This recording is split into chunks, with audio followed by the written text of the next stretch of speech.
Une analyse globale, c'est utile, mais parfois on veut poser des questions un peu plus précises au contrat, et on va voir comment on peut le faire sur Verdixia. Alors là, par exemple, je vais créer un critère personnalisé. Donc tout à fait à gauche en bas, je vais cliquer sur créer un critère. Puis là, je vais prendre une section, et je vais mettre une section, bon, c'est un dossier, hein, donc ça va juste comporter, c'est un risque. Donc au niveau du titre, là, je vais mettre, par exemple, on va dire négociation et levier caché. OK.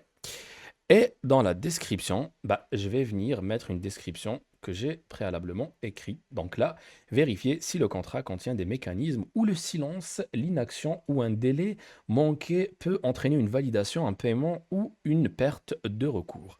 Ça, c'est ce que je veux, hein. Donc, vous allez me dire, vous allez vous projeter. Donc, on peut poser des questions finalement à l'IA de façon un peu plus cadrée.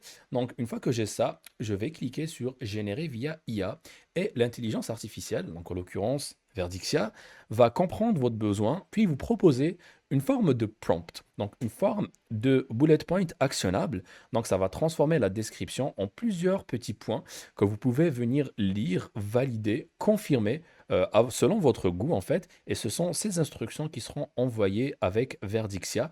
Donc là, je vais venir créer bah, finalement mon prompt là. Donc ça sera mon critère personnalisé que je vais venir retrouver ici dans risque, négociation et levier caché. Donc, je vais cliquer et lancer l'analyse. Et de la même manière que l'analyse globale, bah, des commentaires d'intelligence artificielle, donc des risques, vont apparaître ici pendant que c'est en train de charger. Donc, encore une fois, hein, on va venir trouver le même mécanisme, le raisonnement, la réflexion. Tout est traçable, tout est vérifiable. On peut voir si l'intelligence artificielle va dans tous les sens ou si, au contraire, elle respecte le scope qui est défini.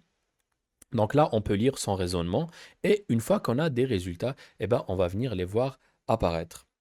Finalement, l'intérêt des critères personnalisés, bah, c'est ça, hein, finalement, c'est adapter la revue à une question qui est bien précise au lieu de rester seulement sur ce qu'on vous propose. Alors, bien évidemment, nous, on essaye de vous servir le maximum, mais les bonnes questions, c'est ce qu'un professionnel du droit saura poser lui-même selon son besoin, selon son cas et surtout selon sa réalité. Donc là, on vient d'avoir notre premier commentaire, on revient à l'analyse.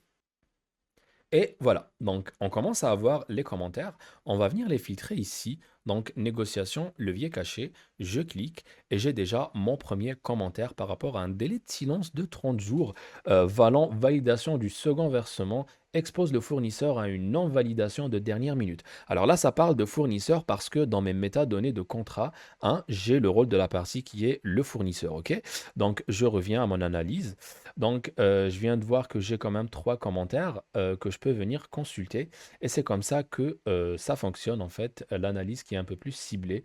Je peux toujours filtrer, hein, et consulter mes commentaires. Donc voilà, grâce à ça, on peut avoir une analyse plus ciblée et plus personnalisée. Fait qu'il reste encore d'autres fonctionnalités, mais je préfère laisser ça pour une autre capsule. Donc merci pour votre attention et à bientôt.